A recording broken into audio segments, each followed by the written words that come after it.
اشارہ حسین ہے، کوثر ہے جس کے زیر اجارہ حسین ہے۔ سمجھو نہ صرف اس میں شہید رہے وفا، تا حشر حریت کا ارادہ حسین ہے۔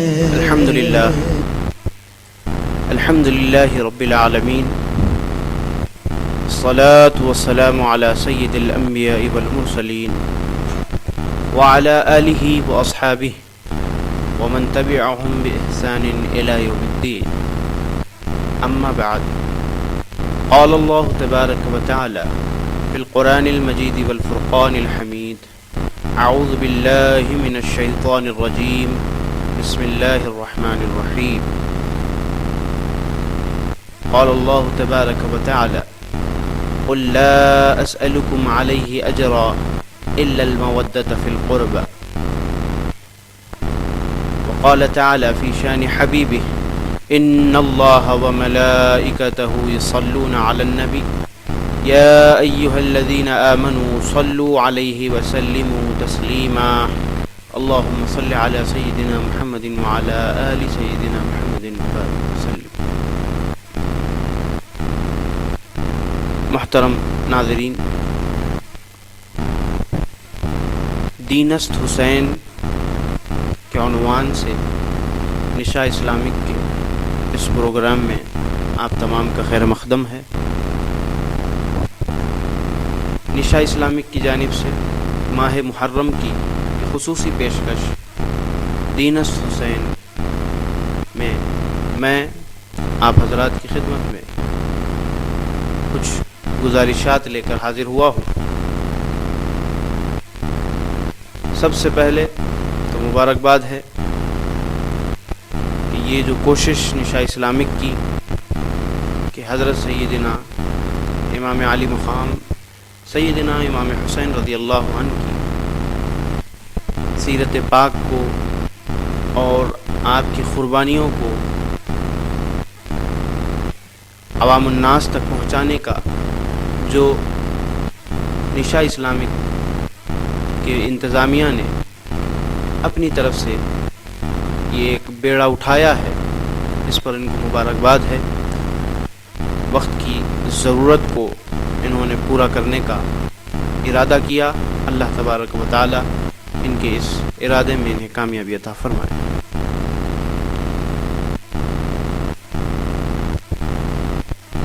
کچھ کہنے سے پیشتر سیدنا امام حسین رضی اللہ تعالیٰ عنہ کی شان میں کچھ اشعار گوشے گزار کروں جو بہت زیادہ مشہور ہے، جس میں خواجہ اجمیری کا بھی خطاب آپ کی خدمت میں پیش کروں۔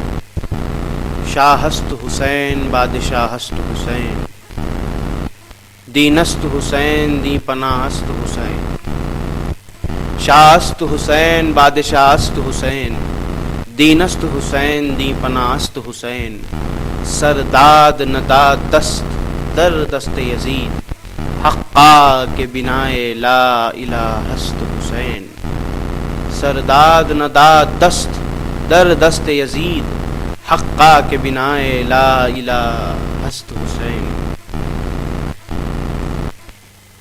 پھر قتل حسین اصل میں مرگ یزید ہے، قتل حسین اصل میں مرگ یزید ہے، اسلام زندہ ہوتا ہے ہر کربلا کے بعد، اسلام زندہ ہوتا ہے ہر کربلا کے بعد، عرض بلا کو عرش کا زینہ بنا دیا، عرض بلا کو عرش کا زینہ بنا دیا، جنگل کو مصطفیٰ کا مدینہ بنا دیا، جنگل کو مصطفیٰ کا مدینہ بنا دیا، ہر ذرے ذرے کو نجف کا نگینہ بنا دیا، ہر ذرے ذرے کو نجف کا نگینہ بنا دیا، تو نے حسین مرنے کو جینا بنا دیا، تو نے حسین مرنے کو جینا بنا دیا،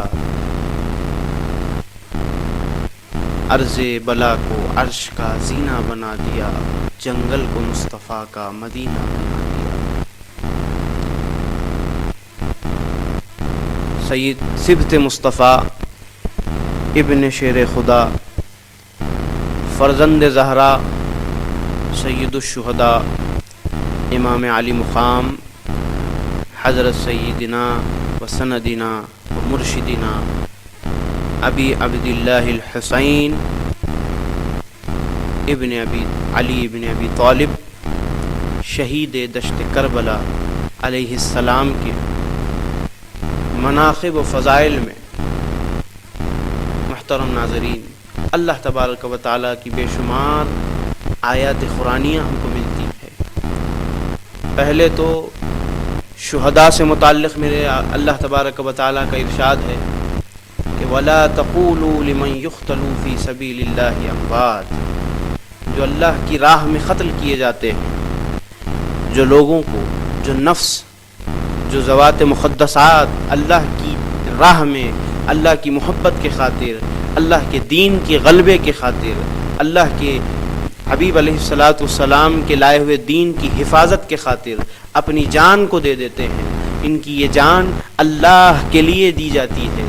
یہ جان دینے والوں کو اللہ فرماتا ہے وَلَا تَقُولُوا لِمَنْ يُقْتَلُوا فِي سَبِيلِ اللَّهِ، ہرگز ایسے لوگ جو اللہ کی راہ میں جان دے دیتے ہیں ان کو تم ہرگز مردہ نہ کہو، مردہ نہ کہو۔ اللہ تبارک و تعالیٰ نے فرمایا بل احیاء، بلکہ وہ زندہ ہیں۔ یہاں اگر عربی لغت کے اعتبار سے دیکھا جائے، عربی لغت کی فصاحت کے اعتبار سے دیکھا جائے تو یہ جو لفظ بل کا استعمال کیا گیا، اس پر اللہ تبارک و تعالیٰ زور دیتے ہوئے شدت کے ساتھ ایک امر کو واضح کرنا چاہتا ہے کہ لوگوں جو اللہ کی راہ میں شہید ہو جاتے ہیں، جو اللہ کی راہ میں قتل کر دیے جاتے ہیں، مار دیے جاتے ہیں، اللہ کی رضا کے خاطر، اللہ کے خاطر جو مر جاتے ہیں، جو اپنی جان دے دیتے ہیں، ان کو ہرگز مردہ نہ کہو، ان کو ہرگز مردہ نہ کہو، بلکہ وہ زندہ ہے۔ اللہ نے فرمایا بلکہ وہ زندہ ہے، بل احیاء، یہ جو بل کا لفظ استعمال کیا گیا، یہ ایک قسم کی شدت اللہ تبارک و تعالیٰ نے اس لفظ میں رکھتے ہوئے لوگوں کو یہ پیغام دیا کہ بل احیاء، بلا کسی شبے کے، بلا کسی شک کے یہ بندے زندہ ہیں، یہ اللہ کی راہ میں مارے جانے والے شہید زندہ ہے، بل احیاء۔ بات یہاں ختم نہیں ہوئی، ہم یہ سمجھتے ہیں کہ اللہ تبارک و تعالیٰ نے ہم کو یہ حکم دیا ہے کہ ان کو مردہ کہنے سے رک جائیں، لیکن اللہ تبارک و تعالیٰ نے انسانی فطرت کے اس تقاضے کے اوپر بھی پابندی لگا دی۔ صرف کہنا تو دور کی بات ہے، اللہ کے راہ میں مارے جانے والے، اللہ کی راہ میں قتل کیے جانے والے ان شہداء کو اللہ فرماتا ہے کہ تم گمان تک مت کرو، تم یہ خیال تک مت کرو کہ وہ مردہ ہیں۔ سورہ آل عمران میں اللہ تبارک و تعالیٰ فرماتا ہے وَلَا تَحْسَبَنَّ الَّذِينَ قُتِلُوا فِي سَبِيلِ اللَّهِ أَمْوَاتٌ، تم ہرگز یہ بات کا گمان بھی نہ کرنا کہ جو اللہ کی راہ میں مارے جاتے ہیں، اللہ کی راہ میں جو قتل کر دیے جاتے ہیں وہ مردہ ہیں۔ اللہ تبارک و تعالیٰ آگے فرماتا ہے وہ زندہ ہے، بل احیاء، وہ زندہ ہے۔ اس کے بعد اللہ تبارک و تعالیٰ یہاں ہماری گمان پر، ہمارے خیال پر پابندی لگاتے ہوئے اللہ تبارک و تعالیٰ ان کی زندگی کا ثبوت دیتے ہوئے فرماتا ہے کہ ان کو رزق عطا کیا جاتا ہے، ان کو رزق پہنچایا جاتا ہے۔ اللہ کی راہ میں جو لوگ اس دنیا کو چھوڑ کر چلے جاتے ہیں، جو قتل کر دیے جاتے ہیں، جو مار دیے جاتے ہیں، جو شہید کر دیے جاتے ہیں، وہ زندہ ہے، اور اللہ فرماتا ہے کہ ان کو رزق بھی عطا کیا جاتا ہے۔ تو اس سے یہ تو ایک عام شہداء کی فضائل میں اللہ تبارک و تعالیٰ نے اس آیت کریمہ کو نازل فرمایا، جو بیشتر شہداء ہے جن کے احسان دین اسلام پر ہے، جن کی جانوں کا احسان دین اسلام پر ہے۔ لیکن عزیزان گرامی، اللہ تبارک و تعالیٰ کے حبیب علیہ الصلاۃ والسلام کے یہ شہزادے سبط مصطفیٰ شیر سیدنا علی ابن ابی طالب کے بیٹے امام حسین علیہ السلام کا جو مسئلہ قتل ہے، جو آپ کی شہادت ہے، یہ عزیزان گرامی اس شہادت کو شہادت عظمیٰ کہا جاتا ہے، اس شہادت کو عظمیٰ کہا جاتا ہے، اور آپ کو تاریخ اسلام میں شہید اعظم کے نام سے یاد کیا جاتا ہے۔ اس کی وجوہات ہیں، اس کی بہت ساری وجوہات ہیں، لیکن انشاءاللہ تعالی آگے میں آپ کی خدمت میں وہ باتیں پیش کروں گا۔ اس سے پہلے یہ کہ سیدنا امام حسین علیہ السلام کی ذات مبارکہ سے متعلق کچھ گفتگو آپ کی خدمت میں پیش کرتا ہوں، تاکہ تصویر ہمارے سامنے آ جائے کہ ہم کس ذات سے متعلق گفتگو کر رہے ہیں، ہم کس ذات کی بات کر رہے ہیں۔ ہمارے ذہن میں سیدنا امام حسین علیہ السلام کی ایک تصویر آ جائے کہ حضرت سیدنا امام حسین کی ذات، شخصیت کیا ہے۔ عزیزان گرامی، فضائل کے اعتبار سے دیکھا جائے تو اللہ تبارک و تعالیٰ نے بے شمار موقعوں پر آیت قرآنیہ کے ذریعے لوگوں تک حضرت امام حسین رضی اللہ تعالیٰ عنہ کے اہل بیت کرام کے فضائل کو پہنچایا ہے۔ آپ کی اطلاع کے لیے یہ بات عرض کر دوں کہ قرآن پاک میں لوگوں کا یہ خیال ہوتا، کسی نے مجھ سے سوال بھی کیا تھا کہ یہ جو لوگ کہتے ہیں کہ یہ آیت حضرت امام حسین سے متعلق ہے، یہ آیت حضرت ابو بکر صدیق رضی اللہ تعالیٰ عنہ سے متعلق ہے، تو اس کا کیا ثبوت ہے کہ یہ ان سے متعلق ہے؟ تو اس کے لیے تفاسیر کو دیکھنا ہوگا، وہ تفاسیر کو دیکھنا ہوگا جو میرے آقا صلی اللہ علیہ وسلم کی زبان مبارک سے اللہ کے حبیب علیہ الصلوۃ والسلام نے بیان کی، پھر میرے آقا صلی اللہ علیہ وسلم کے صحابہ نے جو تفاسیر بیان کی ان تفاسیر کو دیکھنا ہوگا۔ اس کا سب سے بنیادی جو مقصد ہوتا ان تفاسیر کا یہ کہ شان نزول میں، اب جیسے آپ دیکھیے ذکر ہوا حضرت سیدنا ابو بکر صدیق رضی اللہ تعالیٰ عنہ کا، قرآن میں بار بار کئی مقامات پہ حضرت ابو بکر کا ذکر ہے، ان کا نام نہیں ہے، نام کے ساتھ ذکر نہیں ہے، لیکن ان کے اوصاف کی طرف، ان کے کمالات کی طرف، ان کی قربانیوں کی طرف اشارہ کیا جاتا۔ اسی طرح اللہ تبارک و تعالیٰ دیگر اصحاب کرام کے متعلق بھی اشارے کرتا ہے، نام لیے بغیر ان کے اوصاف کی طرف، ان کے کمالات کی طرف، ان کی قربانیوں کی طرف، ان کے احوال کی طرف، ان کے اعمال کی طرف اشارہ کرتا ہے۔ تو یہ ہمارے لیے یہ بات سامنے آتی ہے کہ اس آیت شریفہ سے کا تعلق فلاں صحابی سے ہے، اس آیت شریفہ کا تعلق فلاں اہل بیت کرام کے اس فرد سے، یہ بات ہمارے سامنے آتی ہے۔ جیسے حضرت سیدنا بلال رضی اللہ تعالیٰ عنہ کا معاملہ، حضرت بلال رضی اللہ تعالیٰ عنہ کو ایک غلام کی حیثیت سے دنیا دیکھتی تھی۔ مکہ مکرمہ میں بھی مدینہ منورہ میں حضرت بلال کی غلامیوں کی وجہ سے حضرت بلال کو غلام بنا لیا گیا۔ وہ مسلمان تو ہو ہی گئے تھے مگر غیر مسلموں کے ہاتھ میں تھے، ان کے غلام تھے، اور ان کو اذیتیں دی جاتی تھی، بار بار تکلیفیں پہنچائی جاتی تھی۔ یہ بتایا جاتا تھا، ان سے یہ کہنے کی کوشش کی جاتی تھی، کہلوانے کی کوشش کی جاتی تھی کہ آپ دین اسلام کو چھوڑ دیں۔ آپ تو جانتے ہیں جب غلام کوئی آقا کی ملکیت میں ہوتا ہے تو آقا کا حکم چلتا ہے غلام پر، لیکن حضرت بلال دل کے جو غلام تھے وہ تو سید عالم صلی اللہ علیہ وسلم کے غلام تھے، ظاہراً ملکیت میں غلام اور کافروں اور مشرکوں کے بھی ہوا کرتے تھے۔ تو وہ کفار و مشرکین یہ چاہتے تھے کہ ان کو اذیتیں دے کر، ان کو تکلیفیں پہنچا کر، طرح طرح کی تکالیف دے کر، ان کو ستا کر، ان کو بری طریقے کے ان کے ساتھ ٹریٹمنٹ کرتے ہوئے یہ کیا جاتا تھا کہ حضرت بلال یہ کہہ دیں، آپ یہ کہہ دیں کہ محمد رسول اللہ کے دین کو میں نہیں مانتا، میں اللہ کی وحدانیت کو نہیں مانتا۔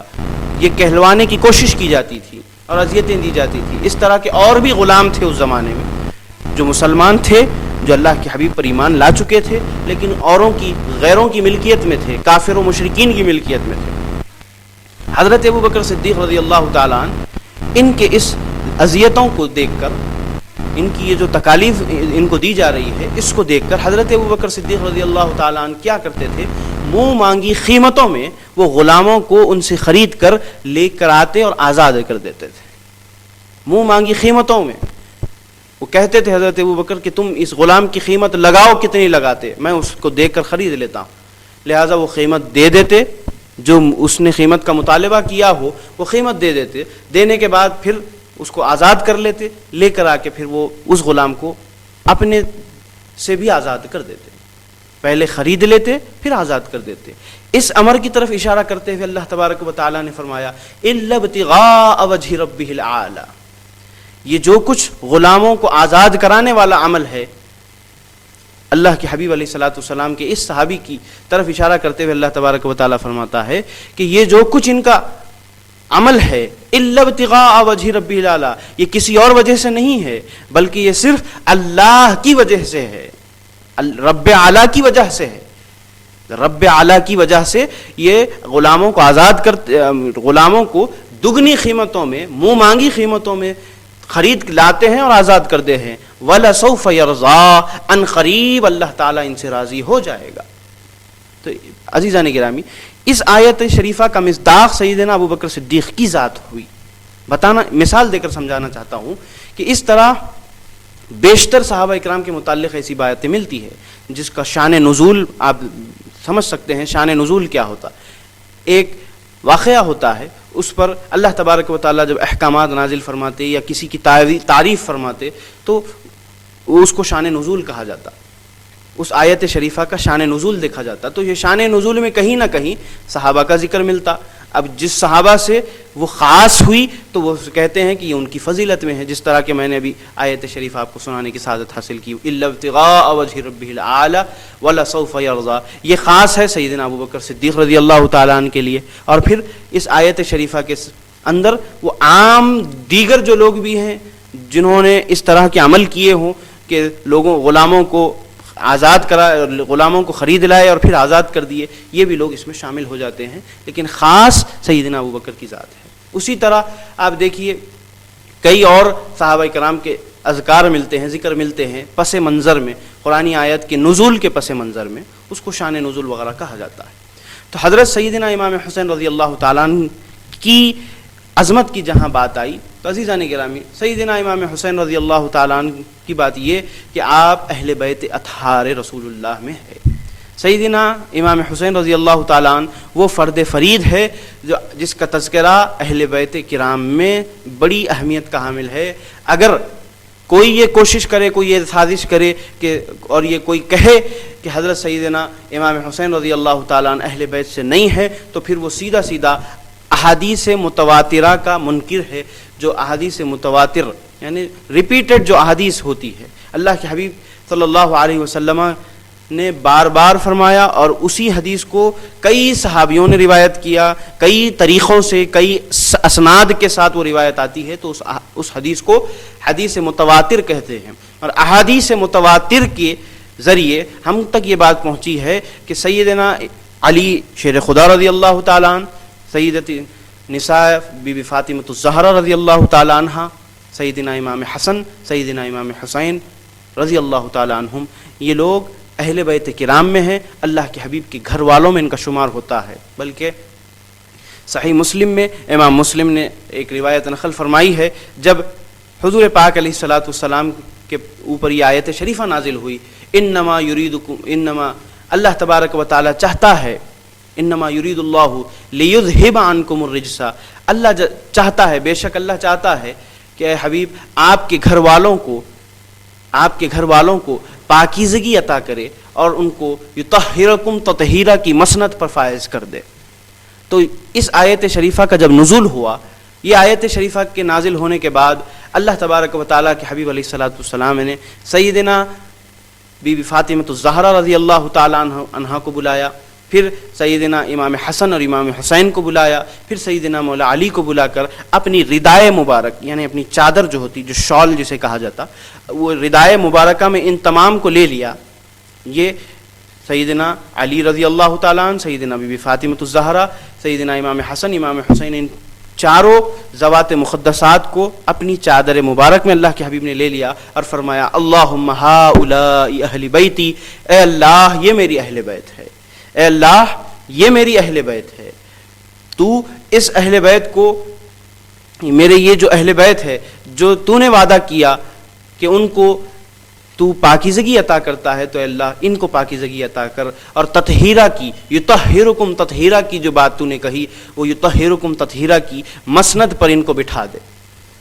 بی بی ام سلمہ اس کی راوی ہیں، سیدہ عائشہ اس کی روایت فرماتی ہیں، اور بھی دیگر بہت سے صحابہ سے یہ روایت ملتی ہے۔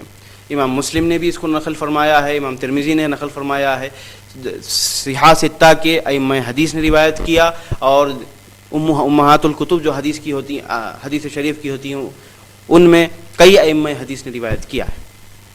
تو حضرت سیدنا امام حسین رضی اللہ تعالیٰ عنہ اہل بیت کے فرد فرید ہے۔ یہ اہل بیت کے فرد فرید ہونے کے اعتبار سے اس آیت شریفہ میں حضرت سیدنا امام حسین رضی اللہ تعالیٰ عنہ کی شان کو واضح کیا گیا کہ اللہ تبارک و تعالیٰ ان کو پاکیزگی عطا کر دیا، اور ایسی پاکیزگی عطا کر دیا کہ یطہرکم تطہیرا، اس سے بڑی کوئی پاکیزگی نہیں ہے۔ ان کو اس طرح کی پاکیزگی اللہ نے عطا کی ہے۔ اور پھر یہ ایک بڑا عنوان ہے، یہ ایک الگ عنوان ہے یہ پاکیزگی سے متعلق، اس میں اس کی گہرائیوں میں نہیں جاؤں گا، یہ ایک بڑا عنوان ہے۔ یطہرکم تطہیرا، پاکیزگی عطا کرنے کا کیا مقصد ہے؟ کیا وہ پہلے سے پاک نہیں ہے؟ وہ بنفس نفیس پاک ہیں، اللہ تبارک و تعالیٰ نے انہیں پاک پیدا کیا ہے۔ لیکن اس آیت شریفہ میں مفسرین اکرام نے بڑی پیاری بحثیں فرمائی، بڑی پیاری گفتگویں فرمائی، احادیث شریفہ سے، صحابہ اکرام کے اقوال سے بڑی پیاری باتیں اس میں کہی، لیکن وہ ایک بڑا باب ہے، بڑا عنوان ہے، اس کی گہرائیوں میں نہیں جاؤں گا۔ بس اتنا عرض کرنا ہے کہ یطہرکم تطہیرا کی مسند پر سیدنا امام حسین فائز ہیں، اور اس سے کسی کو انکار نہیں ہو سکتا۔ اس کے بعد اگر پھر اب آیت قرآنیہ سے سیدنا امام حسین کے فضائل کو دیکھنا چاہیں تو عزیزان گرامی، میں نے جس آیت شریفہ کا ابھی تلاوت کا ابتدا میں شرف حاصل کیا، اس میں قل لا اسألکم علیہ اجرا ہے۔ میرے آقا صلی اللہ علیہ وسلم اپنی جتنی تبلیغ و اشاعت دین تھی، جو کچھ اشاعت دین تھی، سرکار عالم صلی اللہ علیہ وسلم نے توحید کا پیغام دیا، لوگوں کو جہالت سے نکال کر، ضلالت سے نکال کر، گمراہیوں سے نکال کر راہ راست پر اللہ کے حبیب نے گامزن کیا، لوگوں کو راہ راست بتائی، اللہ کا راستہ بتایا، اللہ کی ہدایت کی طرف ان لوگوں کو بلایا۔ تو یہ سب لوگوں پر احسانات ہوئے، انسانیت پہ اللہ کے حبیب کا احسان ہوا۔ اللہ کے حبیب کا یہ احسان ہوا کہ لوگوں کو اللہ کے حبیب نے ضلالت سے نکال کر، گمراہی سے نکال کر، ایک ڈیویشن سے نکال کر اللہ کے حبیب نے ان کو راہ راست پر لایا، رائٹ پاتھ پہ لایا، اسٹریٹ پاتھ پہ لایا۔ اس کا یہ جو احسان ہے، اس احسان کے بدلے صحابہ یہ چاہتے تھے کہ ہم اللہ کے حبیب علیہ الصلوۃ والسلام کو کچھ تحفے تحائف دیں، کچھ گفٹس دیں، کچھ تحفے دیں۔ تو لا کر جو صحابہ پیش کرتے تھے، اپنی اپنی مثال کے مطابق پیش کرتے تھے۔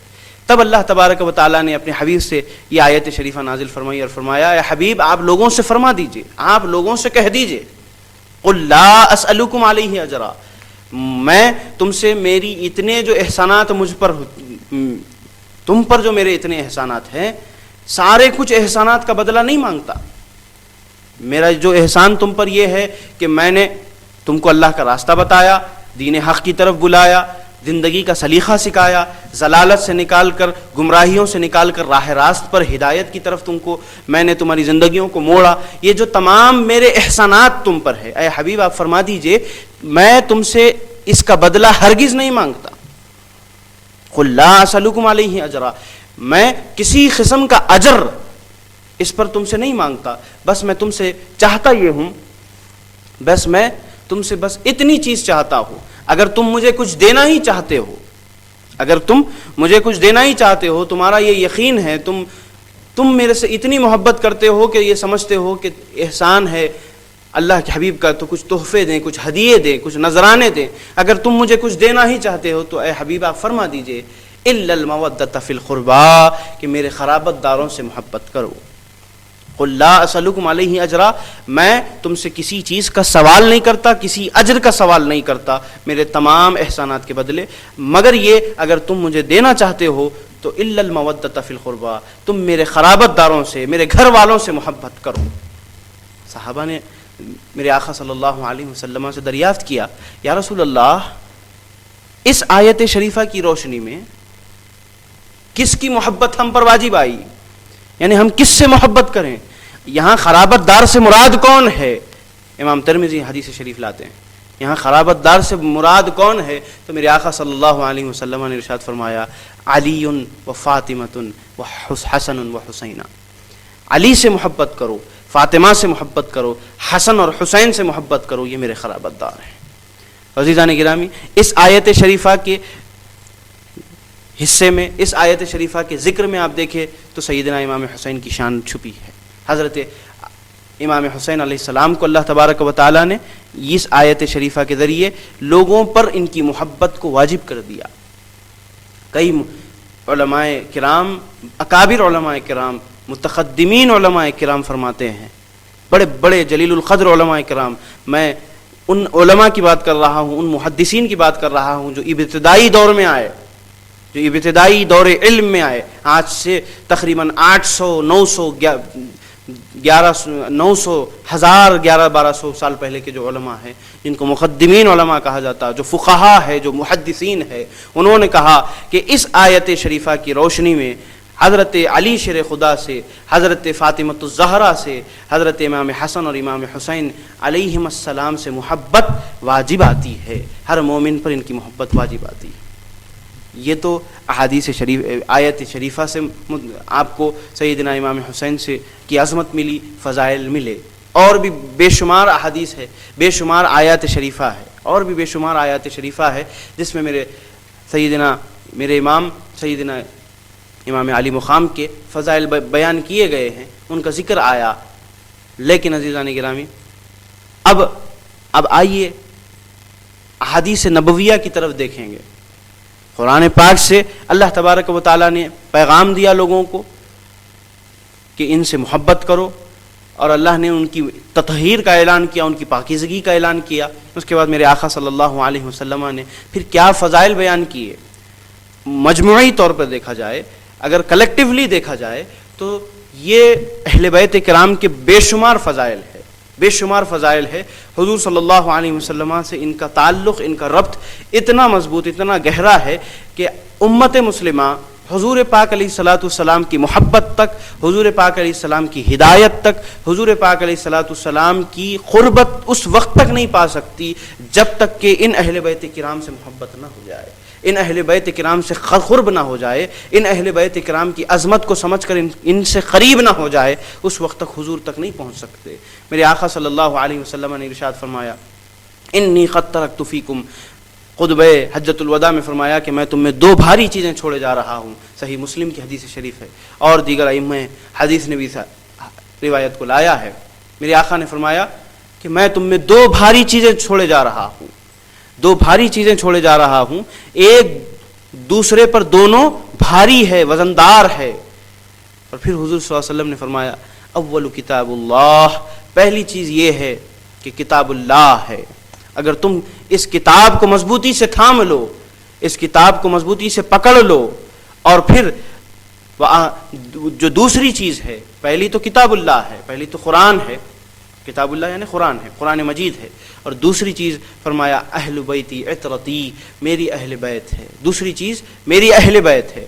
پھر میرے آقا نے فرمایا اذکرکم اللہ اہل البیتی، میں تم کو میرے اہل بیت سے متعلق یاد دلاتا ہوں، نصیحت کرتا ہوں، میں تمہیں میری اہل بیت سے متعلق نصیحت کرتا ہوں۔ 3 بار اللہ کے حبیب نے فرمایا اذکرکم اللہ اہل البیتی۔ تو عزیزان گرامی، اللہ نے اپنے حبیب کے ذریعے ہم تک یہ بات پہنچوا دی کہ ہدایت کا راستہ قرآن سے ہے، اور قرآن اس وقت ہدایت دے گا جب کتاب اللہ کے ساتھ اللہ کے حبیب کے گھر والوں کی اطرت، اللہ کے حبیب کی جو اطرت ہے، جو گھر والے ہیں، اہل بیت ہے، ان سے اپنی وابستگی کو مضبوط کر لیں، تب جا کے اللہ تبارک و تعالی یہ دونوں کے مجموعے سے ہم کو ہدایت اور راہ راست پر رکھ سکتا ہے۔ میرے آقا نے فرمایا یہ دونوں ایک دوسرے سے جدا ہونے والے نہیں ہیں، قرآن اہل بیت سے اور اہل بیت قرآن سے جدا ہونے والے نہیں ہیں، یہ دونوں اس وقت تک جدا نہیں ہوں گے جب تک کہ آ کر حوض کوثر پر میرے پاس قیامت کے دن حوض کوثر پر مجھ سے نہ ملیں گے، یہ دونوں ایک دوسرے سے جدا نہیں ہوں گے۔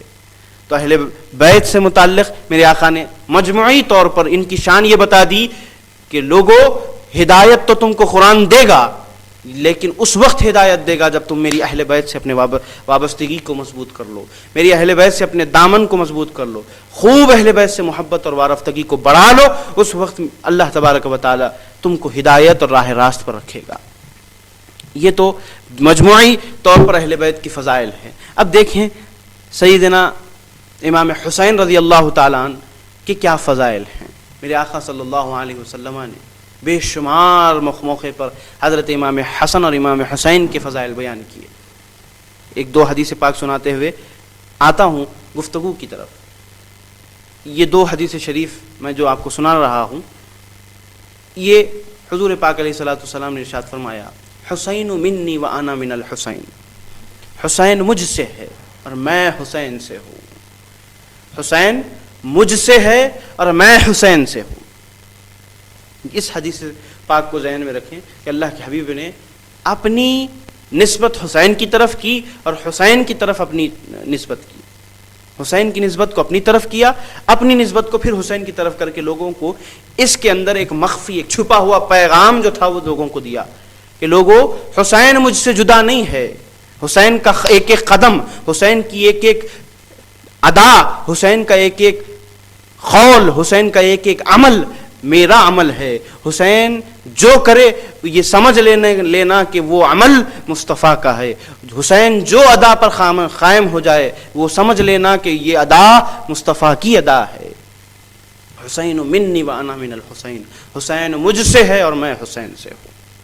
یہ حدیث شریف اللہ تبارک و تعالیٰ کے حبیب علیہ الصلوۃ والسلام نے فرمائی۔ اس کے پیچھے ایک بہت بڑا راز چھپا ہوا ہے جو ہم کو صوفیاء کرام نے وہ راز سمجھایا، اللہ کے خاص بندے، اللہ کے جو اولیاء ہے انہوں نے ایک راز سمجھایا، اس کے پیچھے ایک راز چھپا ہوا ہے۔ انشاءاللہ تعالی وہ راز کو آپ کی خدمت میں آج پیش کرنے کے لیے حاضر ہوا ہوں۔ فضائل کے اعتبار سے تو میں نے عرض کیا کہ قرآنی آیات سے بھی سیدنا امام حسین کی فضائل ملتے ہیں، احادیث تو پھر بے شمار ہے۔ اللہ کے حبیب علیہ الصلوۃ والسلام نے حضرت امام حسین سے متعلق احادیث میں ذکر فرما دیا، پھر آپ کی شہادت کے متعلق بھی اشارہ فرما دیا۔ ام سلمہ رضی اللہ تعالی عنہ گواہ ہے کہ میرے آقا صلی اللہ علیہ وسلم ایک وقت جلوہ گر تھے، حضور پاک علیہ الصلوۃ والسلام بیٹھے تھے اور آپ رو رہے تھے، حضور پاک علیہ الصلوۃ والسلام کے آنکھ سے آنسو جا رہے تھے۔ میرے آقا صلی اللہ علیہ وسلم کی یہ زوجہ محترمہ اما جان ام سلمہ آ کر پوچھنے لگی، یا رسول اللہ کیا بات ہے جو آپ کے آنکھ سے آنسو نکل گئے اور اتنی تکلیف کے ساتھ، غم خساری کے ساتھ آپ کے آنسو نکل گئے؟ تو حضور پاک علیہ الصلوۃ والسلام نے ارشاد فرمایا، آپ کے ہاتھ میں ایک شیشی تھی، ایک چھوٹی سی بوتل تھی، اس بوتل میں مٹی تھی، مٹی جو ہوتی نا، سینڈ جسے کہا جاتا ہے، مٹی، وہ مٹی تھی، ایک بوتل تھی اس میں مٹی تھی۔ حضور پاک علیہ الصلوۃ والسلام نے سیدہ سلمہ رضی اللہ تعالی عنہا سے مخاطب ہو کے فرمایا کہ سلمہ، یہ مٹی ہے، اس بوتل میں مٹی ہے، یہ مٹی کربلا کی ہے، یہ مٹی کربلا کی ہے، اور اس مقام پر یعنی کربلا کے مقام پر کچھ میری امت کے کچھ بدبخت میرے حسین کو شہید کر دیں گے، میرے حسین کو شہید کر دیں گے۔ سیدہ ام سلمہ حیران ہو گئی، پریشان ہو گئی، اللہ کے حبیب علیہ الصلوۃ والسلام کی اس تکلیف کو دیکھ کر پھر خود بھی آنکھوں میں آنکھیں نم ہو گئی سیدہ ام سلمہ کی، اور پھر میرے آقا نے بشارت دے دی، یہ پیشن گوئی فرما دی کہ حسین کو شہید کر دیا جائے گا، اور پھر وہ شیشی ام سلمہ کے حوالے کی اور فرمایا، اے ام سلمہ، جس دن میرا شہزادہ حسین شہید ہو جائے گا، جس دن میرے اس نواسے کو شہید کر دیا جائے گا، تم دیکھنا یہ مٹی خون میں تبدیل ہو جائے گی، تم دیکھنا اس کے اندر جو مٹی رکھی ہوئی ہے، اس کے اندر کی مٹی خون میں تبدیل ہو جائے گی۔ سیدہ ام سلمہ نے اس مٹی کو حفاظت سے لیا اور اپنے ایک تابدان میں اٹھا کر رکھ لیا۔ تو یہ حضور پاک علیہ الصلوۃ والسلام نے سیدنا امام حسین کی شہادت کی پیشن گوئی اور خبر امت مسلمہ کو پہلے ہی دے دی تھی۔ سیدنا امام حسین رضی اللہ تعالیٰ عنہ کی عظمتوں کا حال یہ، جو محبت اللہ کے حبیب علیہ الصلوۃ والسلام سے سیدنا امام حسین کو تھی، اور پھر امام حسین سے جو میرے آقا کو محبت تھی، اس کا اندازہ نہیں لگایا جا سکتا۔ میرے آقا صلی اللہ علیہ وسلم کے پاس جب کبھی یہ دو شہزادے آتے، امام حسن اور امام حسین آتے، تو میرے آقا خوب چومتے تھے، پیار لیتے تھے. چومنا جسے کہا تھا، بوسہ دینا جسے کہا جاتا، بچوں کو گلے پہ پیشانی پر بوسہ دیا جاتا، چومنا جاتا، پیار کیا جاتا. تو میرے آقا خوب خوب چومتے تھے. یہ حلق کے یہ جو حصہ ہے، اس حصے کو میرے آقا صلی اللہ علیہ وسلم حضرت امام حسین کے بہت زیادہ چوما کرتے تھے. پھر حضور پاک علیہ الصلوۃ والسلام چومنے کے ساتھ ساتھ ان کے جسم سے آنے والی خوشبو کو سونگا کرتے تھے، سونگتے تھے، خوشبو سونگتے تھے، ان کے جسم کو سونگتے تھے. صحابہ نے ایک وقت پوچھا، یا رسول اللہ، ہم کو آپ کا ان شہزادوں کو چومنا، بوسہ دینا تو سمجھ میں آیا کہ یہ پیار اور محبت اور شفقت کی بنا پر آپ بوسہ دیتے ہیں، یہ انسانی فطرت کا تقاضا ہے کہ جس کسی کو وہ چاہتا ہے وہ بوسہ دیتا ہے، پیار کرتا ہے، چومتا ہے. لیکن یا رسول اللہ، ہم کو آپ کا یہ شہزادوں کو سونگنا، ان کی جو اسمیل ہے، اسمیلنگ کا جو قصہ ہے، یہ سمجھ میں نہیں آیا، یہ جو سونگنا ہے یہ سمجھ میں نہیں آیا. تو میرے آقا نے فرمایا، حما ریحانتی، یہ دونوں میرے پھول ہے، یہ دونوں میرے جنت سے لائے ہوئے پھول ہے. حما ریحانتی، یہ دونوں میرے پھول ہے. میرے عزیز دوستو، اللہ تبارک و تعالیٰ کے حبیب علیہ الصلوۃ والسلام ان کی شان یہ بیان کرتے ہیں کہ یہ جنت کے پھول ہیں. پھر ایک موقع پہ میرے آقا نے یہ فرمایا، الحسن والحسین سیدا شباب اہل الجنہ، حسن اور حسین جنتی نوجوانوں کے سردار ہیں. جامع ترمذی میں میرے آقا کا یہ ارشاد ہے، الحسن والحسین سیدا شباب اہل الجنہ، جنتی جوانوں کے جو سردار ہیں. میرے آقا صلی اللہ علیہ وسلم سے ایک بوڑھی خاتون آئی اور پوچھی، یا رسول اللہ، کیا میں جنت میں جاؤں گی؟ تو میرے آقا صلی اللہ علیہ وسلم ازرائے مذاق، میرے آقا صلی اللہ علیہ وسلم نے فرمایا، نہیں، بوڑھے جنت میں نہیں جائیں گے. اس نے آ کر بوڑھی عورت آئی اور پوچھنے لگی، یا رسول اللہ، کیا میں جنت میں جاؤں گی؟ تو اللہ کے حبیب نے فرمایا، نہیں، بوڑھے جنت میں نہیں جائیں گے. زارو خطار رونے لگی، زارو خطار رونے لگی. میرے آقا نے کہا، بات رونے کی نہیں ہے، بات ایسی نہیں کہ تو جنت میں نہیں جائے گی، تجھ کو اللہ تبارک و تعالیٰ جوان کرے گا، اس کے بعد جنت میں بھی جائے گا. یعنی تو بڑھاپے کی شکل میں جنت میں نہیں جائے گی، بڑھاپے کی عمر میں جنت میں نہیں جائے گی، تجھ کو جوان کیا جائے گا، اس کے بعد جنت میں بھیجا جائے گا. اس کا مطلب یہ ہوا کہ جنت میں جتنے لوگ ہیں سب جوان ہیں. میرے آقا نے فرمایا، الحسن والحسین سیدا شباب اہل الجنہ، حسن اور حسین جنتی نوجوانوں کے سردار ہیں. جنت میں جتنے ہیں سارے نوجوان ہیں، ساری جنت کے سردار سیدنا امام حسن امام حسین رضی اللہ تعالی. عزیزان گرامی، فضائل ہیں بے شمار سیدنا امام حسن کے، امام حسین کے. لیکن آج جو گفتگو کرنا چاہتا ہوں وہ ایک سوال ہے. اس سوال کا عام طور پہ جو جواب ہے، لوگ پوچھتے ہیں، ایک سوال لوگوں کے ذہن میں ہوتا ہے، لوگ سوال کرتے ہیں کہ کیا بات ہے، محرم کے آتے ہی یاد حسین اتنی تازہ ہو جاتی ہے، شہادت حسین کا یہ جو شہرت ہے، یہ جو ایک قسم کا دوام ہے، شہادت حسین اتنی مشہور ہو جاتی ہے، یا محرم آتے ہی بس شہادت حسین کا ہر جگہ چرچا ہوتا ہے. کوئی اور دوسری شہادتوں کا اتنا چرچا نہیں ہوتا، اتنا چرچا کوئی اور دوسری شہادتوں کا نہیں ہوتا جتنا کہ شہادت حسین کا ہوتا. حضرت امام حسین کی شہادت کو اتنی شہرت کیوں حاصل ہے، اور پھر اس شہادت کو شہادت عظمیٰ کیوں کہا جاتا ہے؟ یہ ایک سوال ہوتا. لوگ یہ پوچھتے ہیں کہ سیدنا عمر بن خطاب رضی اللہ تعالیٰ عنہ خلیفہ دوم، جس کے بے شمار احسانات ہیں اسلام پر، ان کی شہادت ہوئی. حضرت سیدنا عثمان بن عفان رضی اللہ تعالیٰ عنہ، جن کی سخاوت کے بے شمار احسانات اسلام پر ہے، ان کی شہادت کا تذکرہ اتنا نہیں ہوتا. سیدنا علی، ان کی شہادت کا تذکرہ اتنا نہیں ہوتا. اور دیگر بڑے بڑے صحابہ ہیں جو غزوہ بدر کے صحابہ ہیں، غزوہ حنین کے صحابہ ہیں، غزوہ احد کے صحابہ ہیں، بڑے بڑے غزوات کے جو صحابہ ہیں، ان کی شہادتوں کا اتنا تذکرہ نہیں ہوتا جتنا کہ شہادت حسین کا تذکرہ ہوتا ہے. اس کا سبب کیا ہے؟ اس کی وجہ کیا ہے؟ تو اس کی وجوہات تو بہت ساری ہے، اس کی وجوہات تو بہت ساری بے شمار ہے. ایک وجہ یہ ہے کہ جس زمانے میں دین اسلام کی عمومیت داؤ پہ لگ گئی تھی، دین اسلام کو داؤ پہ لگا دیا گیا، دین اسلام کی بقا کا مسئلہ آ گیا، دین اسلام کا امیر بن کر بیٹھنے والا، دین اسلام کی مسند پر، اسلامی سلطنت کی مسند خلافت پر یا مسند حکمرانی یا مسند امارت پر بیٹھنے والا وہ امیر، مسند امارت پر بیٹھنے والا وہ امیر خود فاسق ہو گیا، فاجر ہو گیا، اور پھر علی الاعلان دین اسلام کی جو حرام کی ہوئی چیزیں ہیں اس کو حلال قرار دینے لگ گیا۔ تو اس موقع پر سیدنا امام حسین نے آواز اٹھائی، نہ صرف آواز اٹھائی بلکہ اپنے سارے گھر والوں کو شہید کرتے ہوئے خود اپنی ذات کو شہید کر دیا اللہ کی راہ میں، اور دین اسلام کی بقا کا کام کیا۔ یہ ایک وجہ بھی ہے، لیکن اس کی جو خاص وجہ ہے، اس کی پس سے پردہ ایک بہت بڑا راز ہے۔ عزیزان گرامی، اس راز کو آپ تک پہنچانا چاہتا ہوں۔ وہ یہ کیا راز ہے؟ یہ شہادت امام حسین کو اتنی شہرت کیوں حاصل ہے، اتنا چرچا کیوں ہے ان کی شہادت کا، اور اس شہادت کو شہادت عظمیٰ کیوں کہا جاتا ہے؟ عزیزان گرامی، اس کو سمجھنے کے لیے ہم کو تھوڑا وقت درکار ہے، اس کے ساتھ ساتھ ناظرین کرام وقت کے ساتھ ساتھ تھوڑی توجہ درکار ہے، اس لیے کہ یہ ایک راز ہے۔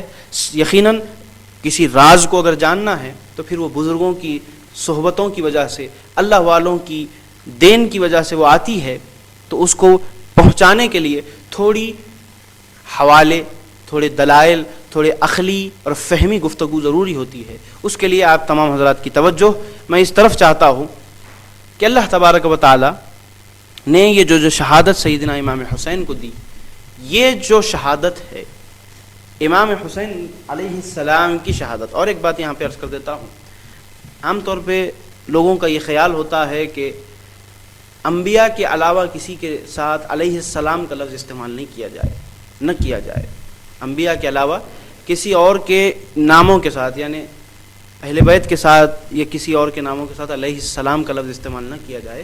ایسا نہیں ہے، انبیاء کے ناموں کے ساتھ تو کیا جانا چاہیے، کیا جاتا ہے، بلکہ اہل بیت کرام کے ساتھ یہ علیہ السلام کا لفظ خاص ہے، ان کے ساتھ استعمال کیا جا سکتا ہے۔ اس کے لیے دلائل ہے، سیدہ فاطمہ الزہرا سلام اللہ علیہا کے نام کے ساتھ امام بخاری نے اپنی کتاب الصحیح میں، صحیح البخاری میں امام بخاری نے سیدہ فاطمہ الزہرا کے اسم مبارک کے ساتھ علیہ السلام کا استعمال کیا۔ تو یہ اکابرین امت کا طریقہ بھی رہا، پھر اس کا جواز بھی موجود ہے۔ ایسی کوئی بات یہ نہیں ہے کہ یہ صرف ہماری رائے ہے یا پھر ہمارا خیال ہے کہنا چاہیے، ایسی بات نہیں ہے۔ اس کے لیے جواز، دلائل اور مثبت دلائل اس کے لیے موجود ہے، اکابرین امت نے ایسا کیا ہے۔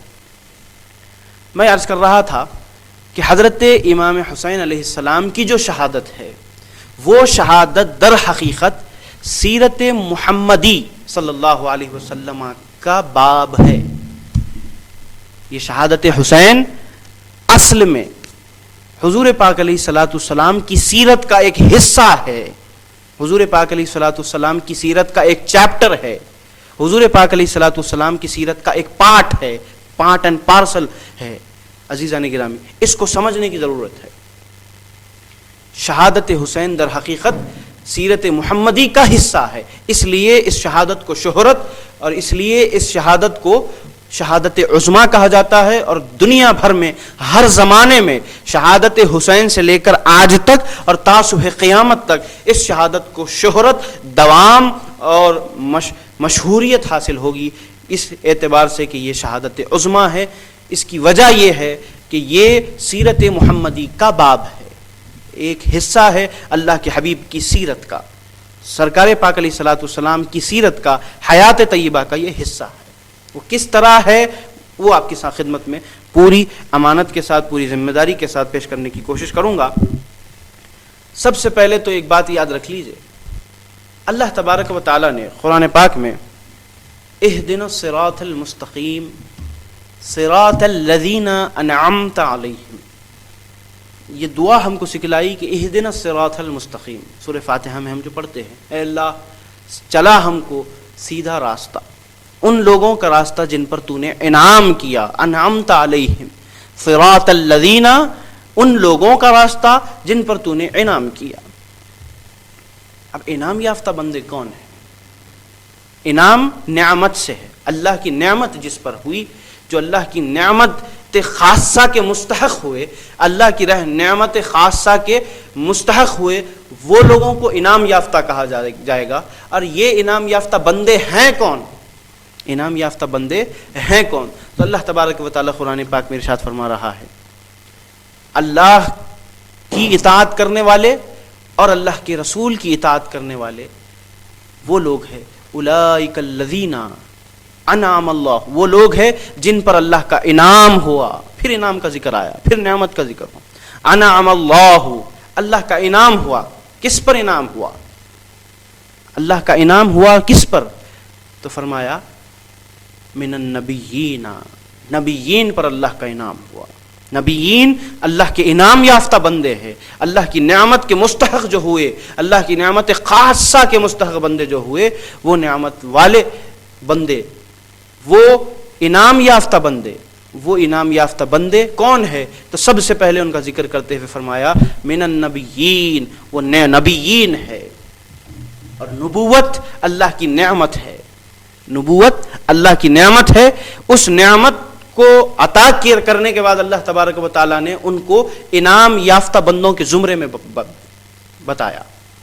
نبوت ایک نعمت خداوندی ہے اور یہ نعمت عظمیٰ ہے۔ نبوت یہ نعمت کسی کو کسب سے، کسی کو محنت سے حاصل نہیں ہوتی، یہ اللہ کی دین ہے۔ یہ نبوت بڑی بلند نعمت ہے، بڑی اونچی نعمت کا نام ہے۔ یہ نعمت جس کو ہوئی، جس کو عطا ہوئی، وہ نبیین ہوئے اور یہ انعام یافتہ بندے ہوئے، اللہ کی نعمت خاص کے مستحق ہوئے۔ اور نبوت ایک نعمت ہے، پھر نبوت نعمت ہونے کی وجہ سے ان نبیین کو اللہ تعالیٰ نے انعام یافتہ بندے کہا۔ اس کے بعد دیکھیے پھر فرمایا والصدیقین، صدیقیت، والصدیقین، یہ صدیقیت اللہ کی ایک اور نعمت ہے، اللہ کی نعمت خاصہ میں یہ صدیقیت ہے۔ میرے آقا صلی اللہ علیہ وسلم کے صحابہ سے یہ مستحق ہوئی، میرے آقا صلی اللہ علیہ وسلم کے صحابہ اس نعمت کے مستحق ہوئے۔ صدیقین، صدیقیت ایک نعمت ہے جس کو صدیقیت عطا ہوئی۔ میرے آقا کو حالت ایمان میں دیکھ لے اور پھر اسی حالت ایمان میں وہ اس دنیا سے چلا جائے تو وہ صدیق کہلایا، وہ صدیقیت کے زمرے میں آ گیا، وہ نعمت صدیقیت پا گیا۔ تو ان لوگوں کو اللہ نے صدیقین سے یاد کیا۔ صدیقیت ایک نعمت ہوئی، جس پر اللہ کی یہ نعمت ہوئی، ان کو اللہ تبارک و تعالیٰ نے صدیقین کہا۔ یہ صدیقین ہونے کی وجہ سے اللہ کے انعام یافتہ بندوں کے زمرے میں آ گئے۔ نبوت، پھر صدیقیت، پھر ہوا شہداء، من النبیین والصدیقین والشہداء۔ اللہ نے فرمایا جو شہید ہے، شہادت ایک نعمت عظمیٰ ہے۔ شہادت اللہ تبارک و تعالیٰ کی ایک نعمت عظمیٰ ہے، ہر کس و ناکس کو شہادت نہیں ملتی۔ شہادت اللہ کی ایک خاص نعمت ہے، اور جس کو یہ نعمت عطا ہوئی وہ شہداء ہوئے۔ وہ اللہ کی حبیب علیہ الصلوۃ والسلام کی امت کے ہو یا اللہ کے حبیب علیہ الصلوۃ والسلام کی امت سے پہلے آنے والے، میرے آقا کی بعثت سے پہلے آنے والے جو اللہ کی راہ میں شہید ہوئے، وہ تمام شہداء ہے۔ وہ شہادت پانے کی وجہ سے، شہادت جیسی عظیم نعمت پانے کی وجہ سے زمرے شہداء میں آئے، اور پھر زمرے شہداء میں آئے تو وہ انعام یافتہ ہو گئے۔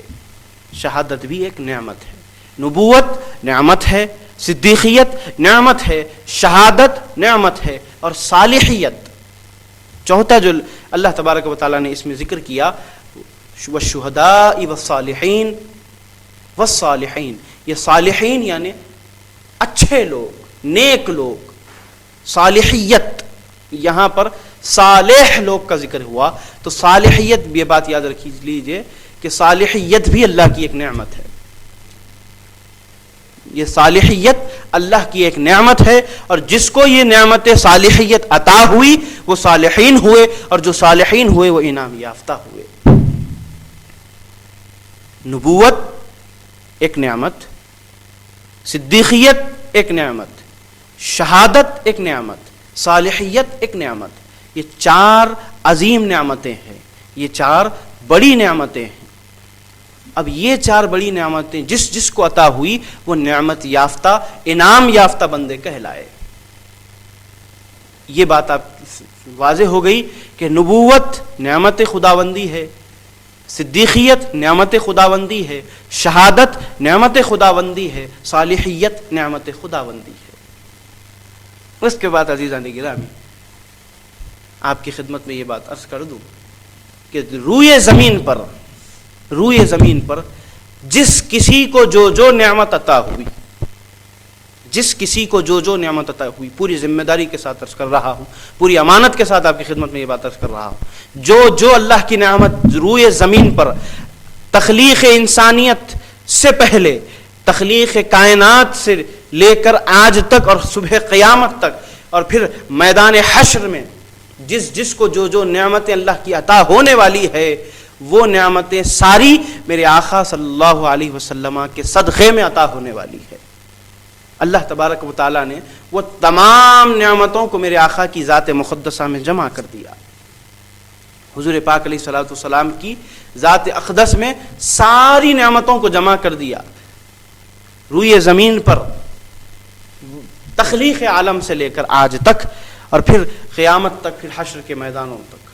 عزیزان گرامی جو کچھ نعمتیں ہیں آنے والی ہے، وہ ساری نعمتیں سب سے پہلے اللہ نے اپنے حبیب کی ذات گرامی میں جمع کیا، اس کے بعد وہ ذات گرامی کے فیضان سے، وہ ذات گرامی کے توسل سے، وہ ذات گرامی کے تصدق سے اللہ تبارک و تعالیٰ نے جہانوں میں وہ نعمتوں کو بانٹا۔ نبوت سب سے بڑی نعمت ہوئی، تو نبوت بھی اللہ تبارک و تعالیٰ نے سب سے پہلے میرے آقا کی ذات گرامی میں دیا۔ میرے آقا سے جب سوال کیا گیا، حضرت جابر نے سوال کیا، یا رسول اللہ آپ پر نبوت کب واجب ہوئی، یعنی آپ کو نبوت کب عطا کی گئی، متى وجبت لک النبوہ۔ اللہ کے حبیب صلی اللہ علیہ وسلم سے حضرت جابر نے سوال کیا کہ آپ کو نبوت کب دی گئی، آپ کب سے نبی ہے؟ تو حضور پاک علیہ الصلوۃ والسلام نے ارشاد فرمایا، میں اس وقت بھی نبی تھا جب کہ آدم ابھی مٹی اور پانی کے مرحلے میں پڑے ہوئے تھے۔ آدم کا معاملہ ابھی مٹی اور پانی کے مرحلے میں تھا، آدم کا معاملہ ابھی روح اور جسد کے مسئلے میں پڑا ہوا تھا، میں اس وقت بھی نبی تھا۔ اللہ نے مجھے اس سے پہلے نبوت عطا کر دی۔ اس وقت بھی نبی تھا سے بات صاف یہ ہوئی کہ اس وقت بھی نبی تھے، یعنی اس سے پہلے سے نبی ہے۔ تو نبوت سب سے پہلے عطا ہوئی میرے آقا صلی اللہ علیہ وسلم کی ذات کو۔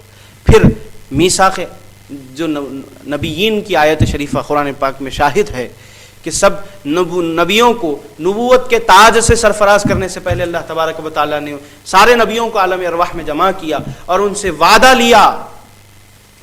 لیا نبوت محمدی کا، نبوت محمدی صلی اللہ علیہ وسلم کے تابع ہونے کا۔ اس کے بعد پھر آپ دیکھیں واقعہ معراج، دیکھیں روایاتیں بہت ساری ہے، واقع بہت سارے، مواقع بہت سارے، دلائل بہت سارے ہیں، لیکن اختصار کے ساتھ یہ بات عرض کر دوں کہ میرے آقا صلی اللہ علیہ وسلم امام الانبیاء ہوئے، سارے انبیاء کے امام ہوئے، چنانچہ نبوت سب سے پہلے میرے آقا کو عطا ہوئی، پھر میرے آقا کے تصدق سے 1,24,000 کم و بیش انبیاء کو نبوت عطا ہوئی۔ بات آ گئی سمجھ میں کہ نبوت نعمت عظمیٰ ہوئی، اللہ کی نعمت عظمیٰ ہے، اور پھر وہ نبوت کو اللہ نے اپنے حبیب کے ذریعے لوگوں میں دیا۔ اور پھر خود میرے آقا کا ارشاد ہے، انما انا خاصم واللہ یعطی، صحیح بخاری میں اللہ کے حبیب نے فرمایا کہ میں نعمتوں کا تقسیم کرنے والا ہوں، اللہ دیتا ہے، میں اسے تقسیم کرتا ہوں، میں خاصم ہوں، یعنی میں تقسیم کرنے والا ہوں۔ اللہ جو کچھ نعمت دے گا، دنیا کو جو کچھ نعمت دے گا، وہ میرے ذریعے دے گا، میں لوگوں میں نعمت خداوندی تقسیم کرنے والا ہوں۔ پھر اللہ تبارک و تعالیٰ کے حبیب نے فرمایا، اوتیت خزائن الارض، مجھے دکھایا گیا، مجھے یہ دکھایا گیا کہ میرے ہاتھوں میں اللہ تبارک و تعالیٰ نے دنیا کے خزانوں کی کنجیاں رکھ دی۔ عزیزان گرامی، تو نعمتیں بٹنا ہے تو ذات مصطفیٰ کے تصدق سے بٹنا ہے، چاہے وہ نبوت ہو، چاہے وہ صدیقیت ہو، چاہے شہادت ہو، چاہے وہ صالحیت ہو، یا پھر اور کوئی نعمت ہو۔ یہ بٹنا تو اللہ کے حبیب علیہ الصلوۃ والسلام کی ذات گرامی کے تصدق ہی سے ہے۔ لیکن اب دیکھیے، حضور پاک علیہ الصلوۃ والسلام سے نبوت بٹی، صدیقیت میرے آقا صلی اللہ علیہ وسلم کے اندر جمع پہلے یہ رکھی گئی صدیق ہوتے کیسے، کہا کسے جاتا ہے صدیق، کہا کسے جاتا ہے؟ میرے آقا کی ذات گرامی کو حالت ایمان میں دیکھنے والوں کو صدیق کہا جاتا ہے۔ پھر میرے آقا کی ذات گرامی کے اندر کے جو حسن و جمال ہے، میرے آقا کے جو کچھ ارشادات و اقوال و احوال ہے، اس سے تربیت حاصل کرتے ہیں، پھر ایک ایسے مقام میں بلندی پر آ جاتے ہیں کہ پھر انسانیت کی کوئی شے، انسانیت کی کوئی فرد ان کا مقابلہ نہیں کر سکتا۔ انسانیت کا کوئی فرد صدیقین کے علاوہ کوئی صدیقیوں کا مقابلہ نہیں کر سکتا، صدیقین کا مقابلہ نہیں کر سکتا۔ یہ صدیقیت بڑی نعمت ہوئی، انبیاء کے بعد سب سے بڑی نعمت صدیقیت، جسے صحابیت بھی کہا جاتا ہے۔ تو یہ صدیقیت حضور پاک علیہ الصلوۃ والسلام کے تصدق سے بٹی، حضور کو دیکھنا ہی صدیقیت ہے، حالت ایمان میں دیکھنا ہی صدیقیت ہے۔ تو میرے آقا کے توسل سے، تصدق سے یہ صدیقیت بٹی، یہ بھی نعمت ہے، بٹی میرے آقا کے ذریعے۔ اب شہادت کو ہم رکھتے ہیں، صالحیت دیکھیں، صالحیت میرے آقا صلی اللہ علیہ وسلم صالح کامل، صالحیت کی ایسی بلند منزلوں پر ہے کہ اللہ تبارک و تعالیٰ نے قرآن پاک میں آپ کے اخلاق سے متعلق بیان کر دیا، فرمایا کہ انک علی خلق عظیم، آپ یقیناً آپ کے اخلاق عظیم کی مسند پر آپ فائز ہیں، اخلاق عظیم سے بھی اوپر آپ کے اخلاق ہے۔ جو انسانی تصور میں سب سے زیادہ اخلاق والا ہے، وہ اخلاق والے کے اخلاق جہاں ختم ہوتے ہیں میرے حبیب، آپ کے اخلاق وہاں سے شروع ہوتے ہیں۔ تو اخلاق و کردار میں میرے آقا کی ذات گرامی بلند و بالا۔ صالحیت کے لیے جو کچھ چیزیں درکار ہے، جو کچھ خصوصیات درکار ہے، وہ میرے آقا کی ذات گرامی میں جمع ہے۔ پھر وہ صالحیت بٹی، وہ نعمت صالحیت میرے آقا کے تصدق سے جہاں میں پھیلی، پھر وہ صالحیت سے جو فیضیاب ہوئے تو علی مرتضیٰ ہوئے، وہ صالحیت سے جو فیضیاب ہوئے تو صدیق اکبر ہوئے، فاروق اعظم ہوئے، عمر بن خطاب فاروق اعظم بنے، حضرت ابن عفان عثمان غنی بنے، سیدنا ابی طالب کے بیٹے علی ابن ابی طالب شیر خدا ہوئے، دو جہاں میں اللہ تبارک و تعالیٰ نے ان کو مقام و مرتبہ عطا کیا۔ وہ صالحیت سے فیضیاب ہونے والے ادھر سیدنا غوث العظم ہوئے تو ادھر خواجہ اجمیری ہوئے۔ تو صالحیت سے فیضیاب بھی ہونے والے سب جتنے لوگ ہیں وہ سب صالحیت محمدی کا صدقہ ہے۔ تو نعمت نبوت میرے آقا کی ذات میں جمع، پھر وہ تصدق بٹا سارے انبیاء میں، نعمت صدیقیت میرے آقا کی ذات گرامی میں جمع، پھر وہ تصدق بٹا سارے صحابہ میں، پھر نعمت صالحیت بھی جمع ہے۔ اب نعمت شہادت کہاں ہے؟ عزیزان گرامی، بات وہی سمجھانا ہے کہ نعمت شہادت حضور پاک علیہ الصلوۃ والسلام، یہاں یہ خیال پیدا ہو سکتا ہے کہ اللہ کے حبیب علیہ الصلوۃ والسلام کی شہادت تو نہیں ہوئی، پھر نعمت شہادت سے اللہ کے حبیب محروم ہوئے۔ استغفر اللہ، یہ خیال و گمان کبھی نہیں ہونا کہ اللہ کے حبیب علیہ الصلوۃ والسلام اللہ کی کوئی بھی نعمت سے محروم ہوئے۔ یہ ہمارا اس طرح کا گمان، اس طرح کا لفظ، اس طرح کا خیال ہم کو دائرہ ایمان سے دور لے کر جاتا ہے۔ اس طرح کی باتیں نہیں ہونی چاہیے کہ اللہ کے حبیب کو یہ چیز نہیں عطا کی گئی۔ اللہ کے حبیب کو ہر چیز عطا کی گئی۔ حسن یوسف دم عیسیٰ ید بیضا داری، آنچ خوباں ہما دارن تو تنہا داری۔ یوسف کا حسن بھی دیا گیا، ید بیضا جو موسیٰ کا ید بیضا تھا وہ بھی خوبیاں اللہ کے حبیب علیہ الصلوۃ والسلام میں پائی گئی۔ دم عیسیٰ ید بیضا داری، اور عیسیٰ علیہ السلام کے اندر جو معجزات دیے گئے، عیسیٰ علیہ السلام کے اندر جو کمالات تھے، عیسیٰ علیہ السلام کے اندر جو کچھ نعمتیں تھیں وہ ساری جمع کی گئی۔ آنچ خوبا ہما دارن تو تنہا داری، سارے خوبیوں کا ایک ہی مرکز و منبع ہے مصطفیٰ گرامی کی ذات۔ عزیزان گرامی، حضور پاک علیہ الصلوۃ والسلام کے اندر یہ نعمت شہادت بھی تھی، یہ نعمت شہادت بھی تھی۔ اور ایک بات عرض کر دیتا ہوں کہ جو نعمت کا تعلق ذات مصطفیٰ سے نہیں ہے تو پھر وہ نعمت نہیں ہوتی، یہ قاعدہ ہے، یہ ایک قاعدہ ہے۔ ہم آج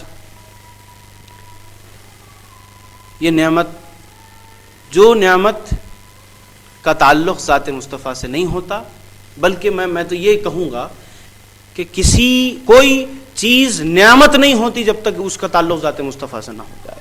ذات مصطفیٰ سے تعلق ہونے کے بعد وہ نعمت کہلائی جائے گی.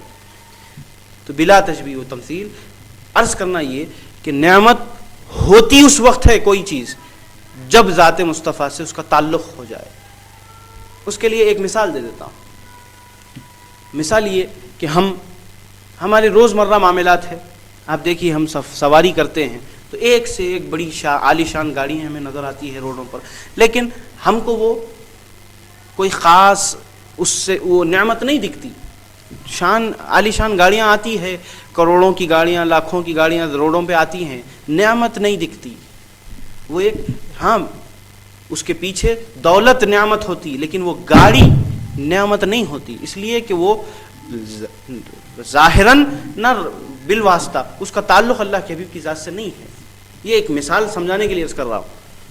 صرف وہ ایک گاڑی ہے، وہ ہمارے لیے آسانی ہے، قابل استعمال ضرور ہے، وہ ایک اچھی چیز ہے، قابل استعمال ہے، لیکن اس کو ہم سمجھیں گے کہ یہ نعمت ہے اللہ کی.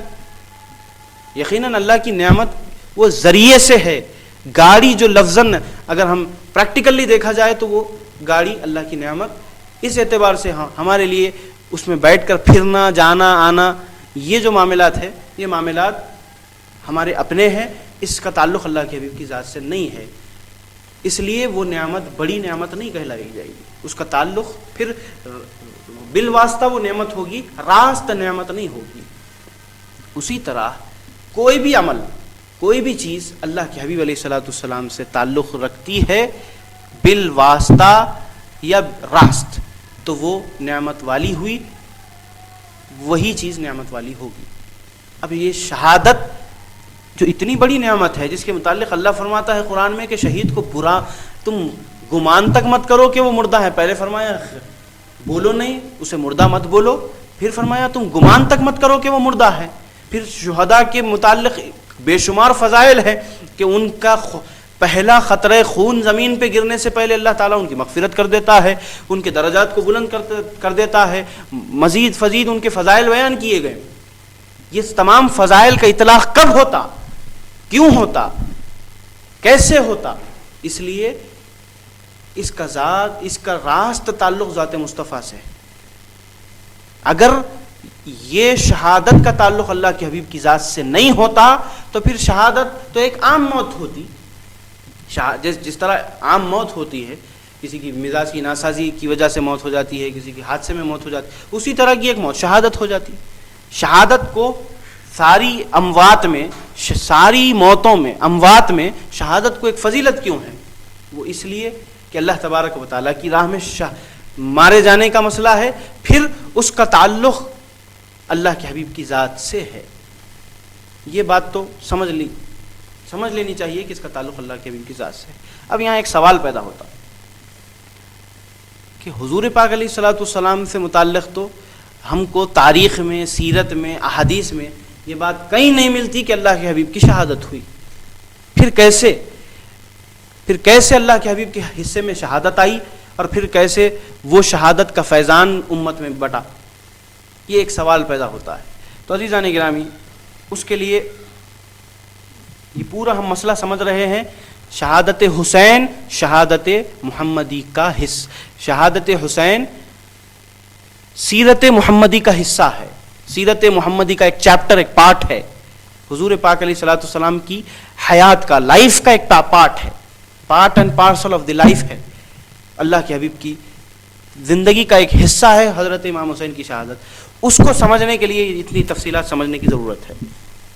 میں نے عرض کیا کہ حضور پاک علیہ الصلوۃ والسلام کو ظاہری طور پہ تو ہم نہیں دیکھے کہ شہادت ہوئی، نہ سیرت میں ملا، نہ کتب حدیث میں ملا، نہ تاریخ میں، کہیں نہیں ملا. واضح یہ ہے کہ اللہ کے حبیب کا وصال ہوا، اللہ کے حبیب کی حالت علالت کے بعد اللہ کے حبیب کا وصال ہوا، یہ واضح ہے. لیکن عزیزان گرامی، عبادت کی دو قسمیں ہوتی ہیں. عبادت کے لیے دو چیزوں کی ضرورت ہوتی ہے. پہلی چیز تو یہ کہ عبادت میں جوہر عبادت کا ہونا ضروری ہوتا ہے. جوہر عبادت، جسے روح عبادت بھی کہا جاتا ہے، جوہر عبادت. اور دوسری چیز یہ کہ عمل عبادت. ایک ہوا جوہر عبادت، ایک ہوا عمل عبادت. پہلی جو چیز ہے جوہر عبادت، اس کا تعلق نیت سے ہے اور اس کو روح عبادت کہا جاتا ہے. اب روح عبادت کیا ہے؟ نیت ہے، نیت ہونا، آرزو ہونا، نیت ہونا، آرزو ہونا عبادت کی. جیسے ہم نماز پڑھتے ہیں، نماز پڑھنے کے لیے ہم دیکھیں کہ ہم نیت کرتے ہیں، نیت دل میں رہتی ہے کہ یہ نماز مغرب کا وقت ہے اور مغرب کی نماز ہم ادا کر رہے ہیں.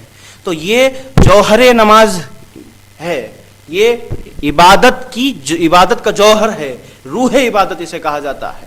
اس کے بغیر کوئی چیز ممکن نہیں. اب ہم صرف آئے بغیر کوئی گمان و خیال کے آئے، نہ دل میں کوئی نیت ہے نہ ذہن میں کوئی خیال ہے، بس آئے اور مصلی پر ہاتھ باندھ کر ٹھہر گئے، تو اس سے کوئی چیز حاصل ہونے والی نہیں، کیونکہ یہ عبادت میں شامل ہی نہیں. جبکہ صرف عمل عبادت ہو رہا ہے لیکن جوہر عبادت اس میں شامل نہیں، روح عبادت اس میں شامل نہیں. میرے آقا نے فرمایا انما الاعمال بالنیات، اعمال کا دار و مدار نیتوں پہ ہے. تو عزیزان گرامی، جوہر عبادت کو سمجھنے کی ضرورت ہے. میں بڑی آسانی کے ساتھ انشاءاللہ تعالیٰ آپ کو یہ بات سمجھاؤں گا کہ اللہ کے حبیب علیہ الصلوۃ والسلام کی زندگی کا کس طرح حصہ ہے امام حسین کی شہادت. جوہر عبادت، سب سے پہلی چیز عبادت کے لیے جوہر عبادت ہونا. پھر دوسری چیز عمل عبادت ہونا، عمل عبادت ہونا. اور عمل عبادت ظاہری طور پہ جو عمل ہم ظاہر کرتے ہیں، جیسے قیام کر رہے ہیں، نماز کا عمل عبادت کیا ہے؟ قیام ہے، رکوع ہے، سجود ہے، ٹھیک ہے. اس طرح کی اس کو عمل عبادت کہا جاتا ہے. بالکل اسی طرح شہادت میں جوہر عبادت بھی ہے، شہادت میں جوہر شہادت بھی ہے، جو کہ نیت ہے، آرزو ہے کہ میں اللہ کی راہ میں شہید ہو جاؤں، میں اللہ کی راہ میں مارا جاؤں، اللہ کی راہ میں قتل کر دیا جاؤں، میں اللہ کی راہ میں مارا جاؤں، اللہ کی راہ میں قتل کر دیا جاؤں. یہ جوہر شہادت ہے. یہ جو دل میں آرزو ہوتی ہے، ہمارے دلوں میں جو آرزو ہوتی ہے کہ میں اللہ کی راہ میں قتل کر دیا جاؤں، تو یہ جوہر شہادت ہے. اور پھر عمل شہادت 4 چیزوں پر منحصر ہے، اس کا انحصار 4 چیزوں پہ ہے. عمل شہادت جیسے نماز کے لیے عمل نماز کیا ہے؟ قیام ہے، رکوع ہے، سجود ہے. عمل شہادت کیا ہے؟ عمل شہادت یہ ہے کہ سب سے پہلے معرکے میں شرکت کرنا، اللہ کی خاطر جو کچھ جہاد ہوگا اس معرکے میں شرکت کرنا، یہ سب سے پہلی چیز.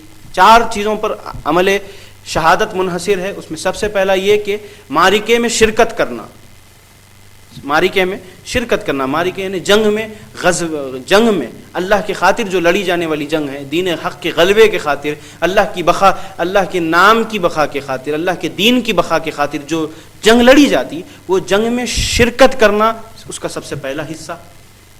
پھر دوسرا حصہ دشمن کا وار ہونا. عمل شہادت کے لیے 4 چیزیں درکار ہے.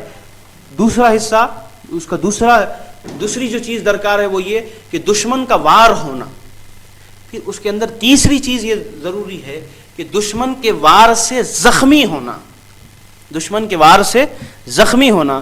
پھر چوتھی چیز یہ ہے کہ اس حالت میں وصال ہونا، اس حالت میں مر جانا، اس حالت میں اس دنیا سے چلے جانا. یہ عمل شہادت ہے.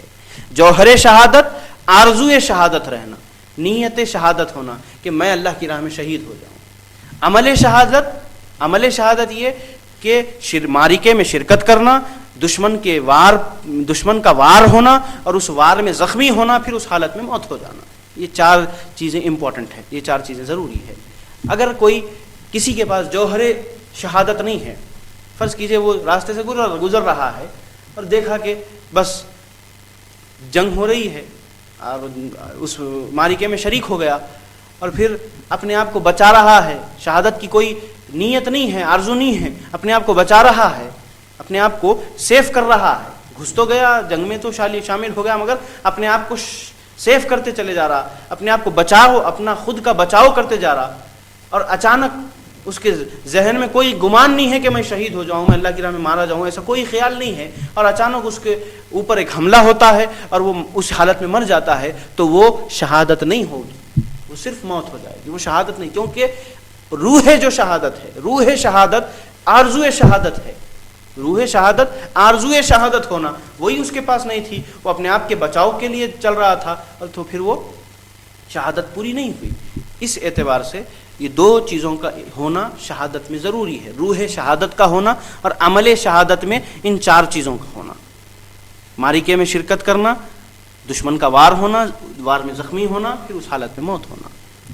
اب یہاں پر آپ کی خدمت میں یہ بات عرض کر دوں کہ حضور پاک علیہ الصلوۃ والسلام کی ذات مبارکہ میں دیکھیے، سیرت طیبہ میں میرے آقا کی دیکھیے، صحیح بخاری کی حدیث شریف ہے، حضور پاک علیہ الصلوۃ والسلام بار بار یہ آرزو ظاہر کرتے تھے، یہ خیال ظاہر کرتے تھے کہ میں چاہتا ہوں کہ اللہ کی راہ میں قتل کر دیا جاؤں، میں مار دیا جاؤں، میں شہید کر دیا جاؤں، میں اللہ کی راہ میں بار بار قتل کر دیا۔ میرے آقا فرماتے ہیں، حضور پاک علیہ الصلوۃ والسلام کا فرمان ہے کہ میں اللہ کی راہ میں قتل کر دیا جاؤں، پھر مجھے زندگی دی جائے، پھر مجھے قتل کر دیا جائے، میں بس اسی میں گزروں، پہلے اللہ کی راہ میں مار دیا جاؤں، پھر زندگی دی جائے، پھر مار دیا جاؤں، پھر زندگی دی جائے۔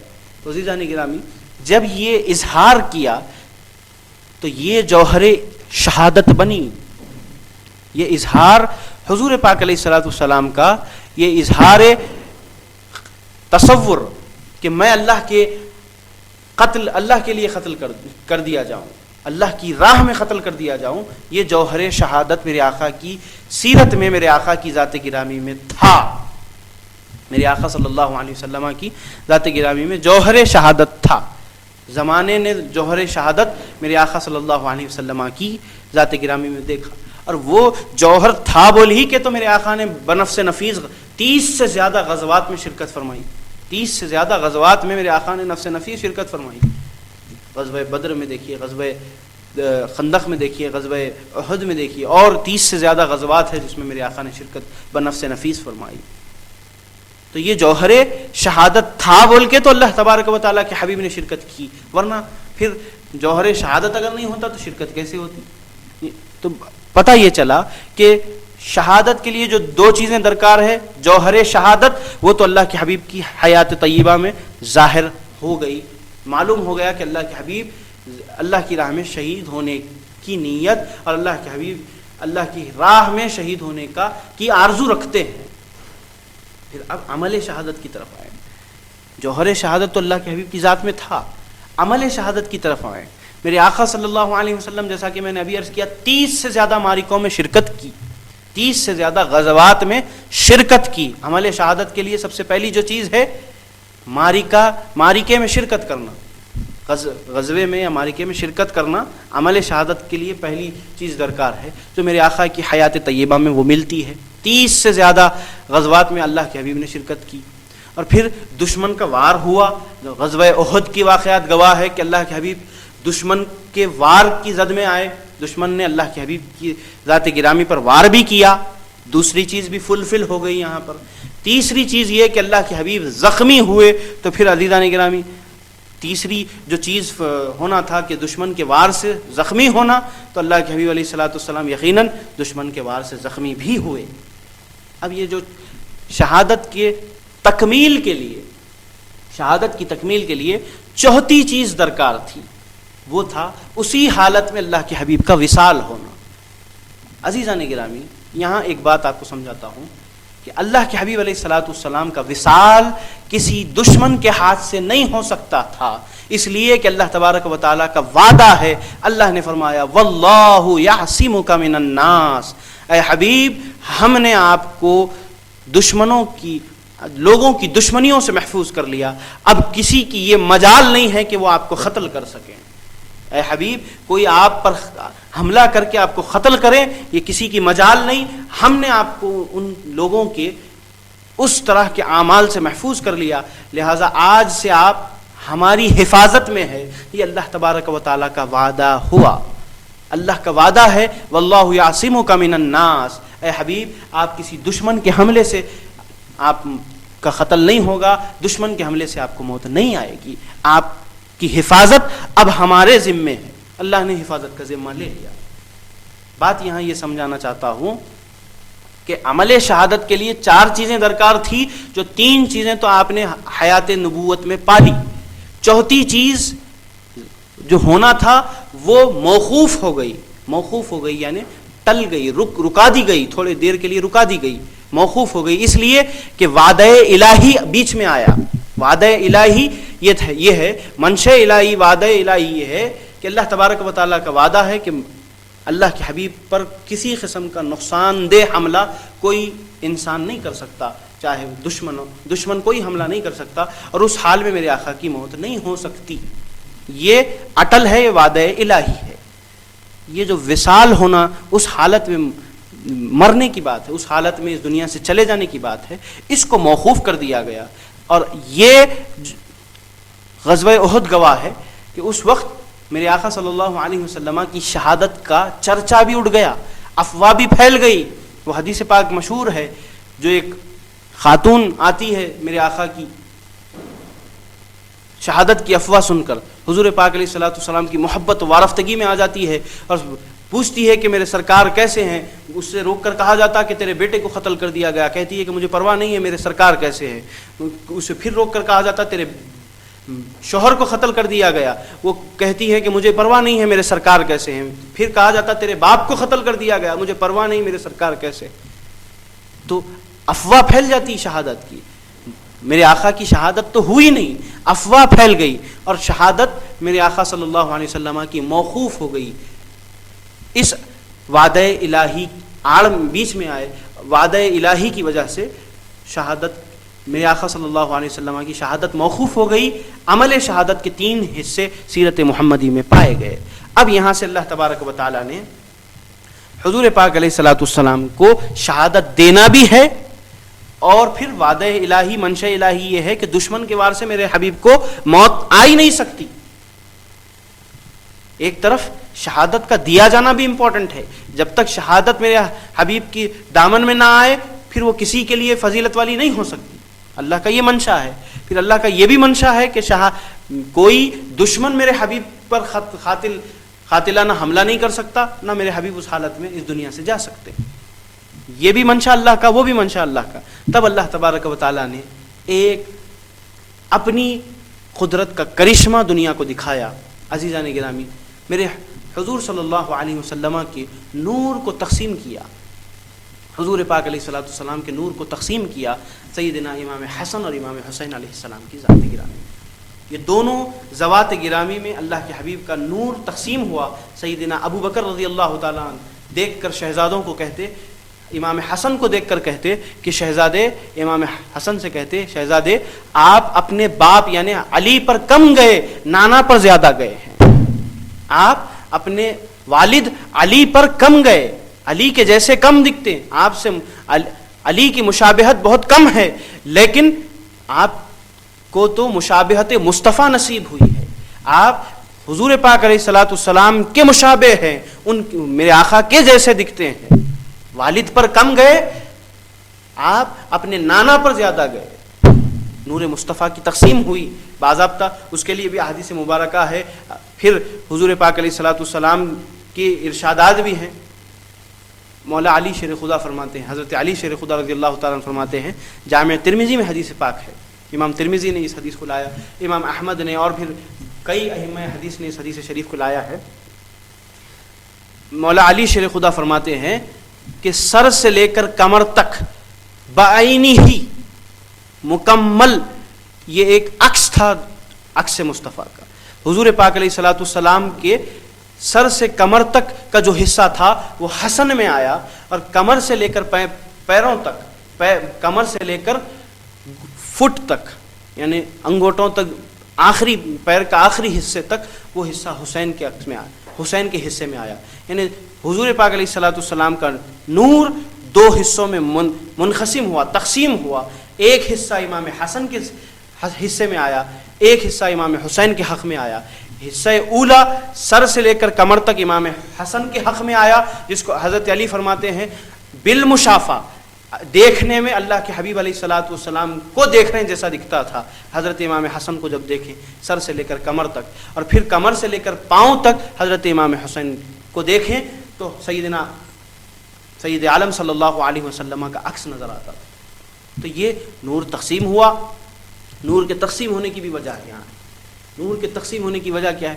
پھر ایک روایت ملتی ہے، یہ دو شہزادے جب یہ نور کے تقسیم ہونے کا جو مسئلہ ہے اس سے متعلق علماء اکرام ایک روایت بھی لاتے ہیں کہ یہ جو شہزادے تھے، یہ دو شہزادے جب اپنے کتابت کے جوہر دکھا رہے تھے، فن خطاطی کے جوہر دکھا رہے تھے، تو دو تختیوں پر امام حسن نے اپنی خط لکھ دیا، امام حسین اپنے ایک تختی پر امام حسین نے اپنا خط لکھ لیا، اور فوراً پہنچے اللہ کے حبیب کی بارگاہ میں کہ فیصلہ فرمائیں یہ دونوں میں کس کا خط اچھا ہے۔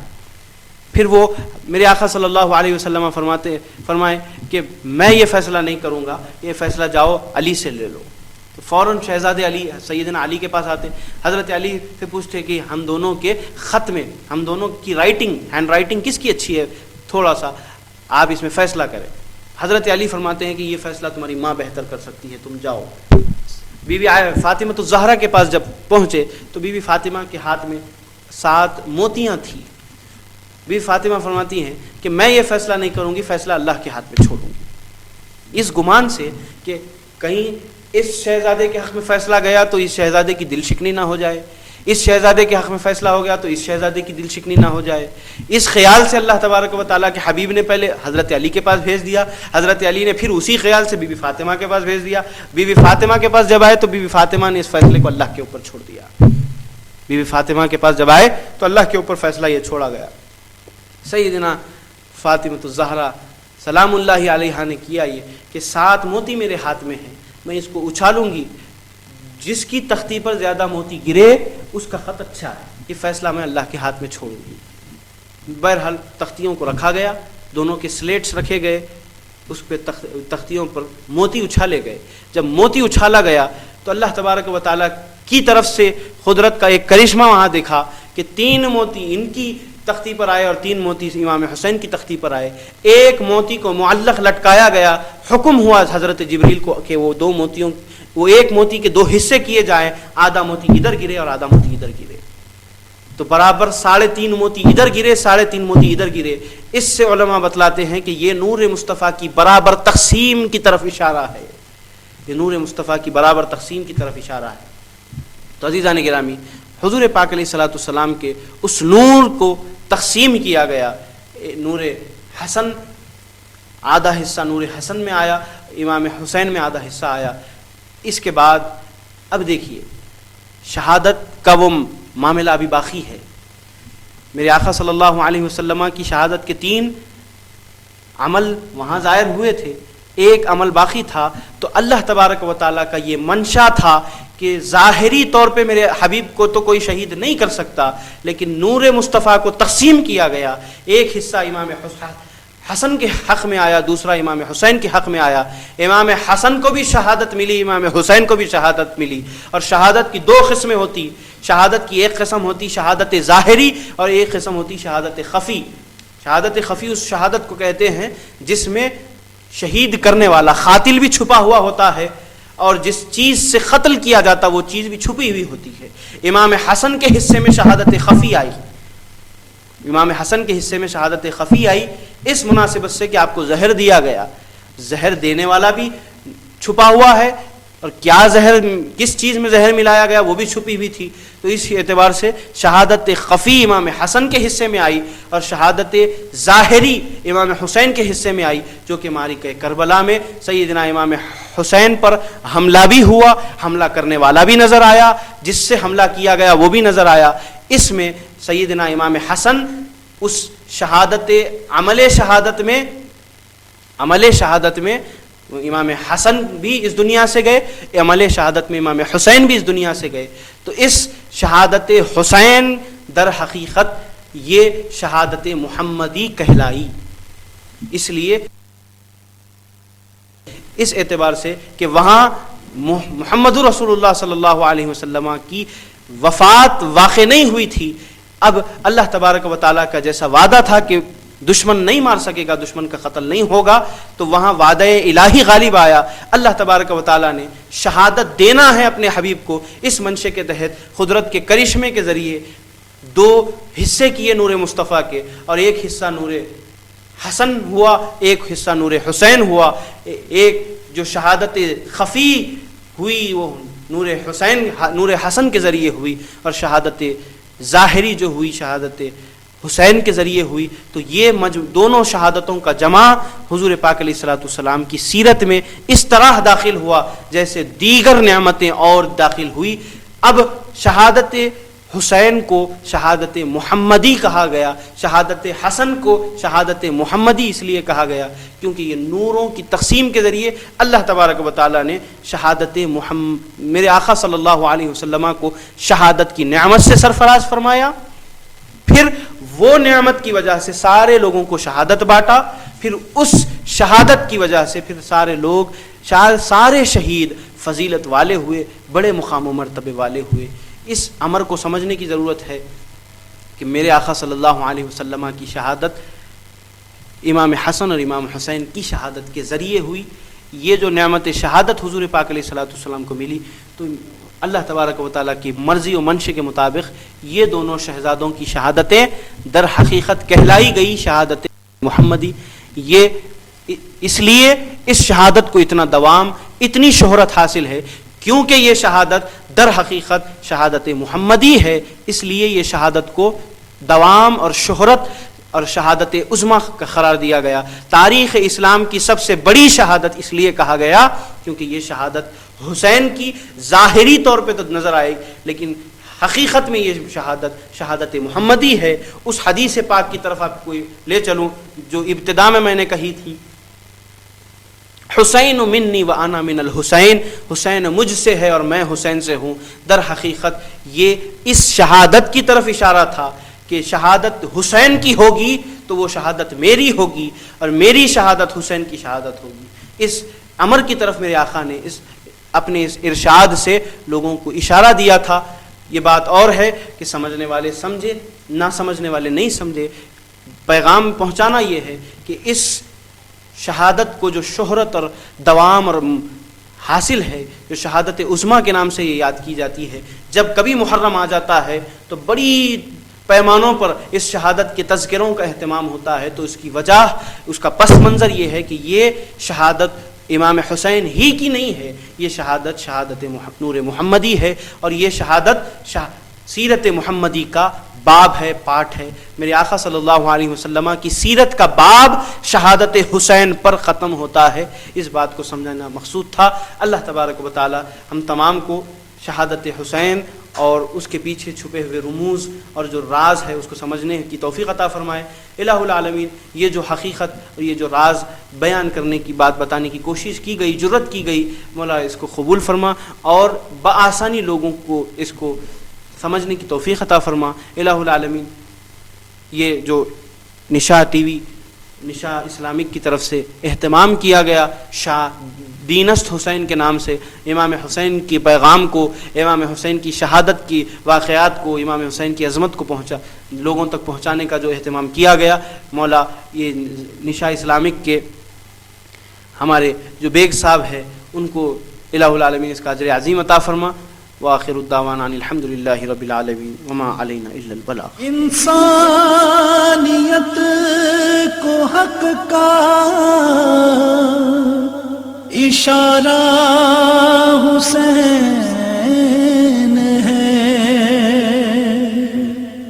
کوثر ہے جس کے زیر اجارہ حسین ہے.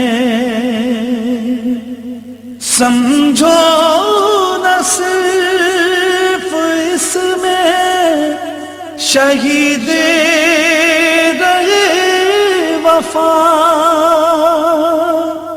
تا حشر حریت کا ارادہ حسین ہے.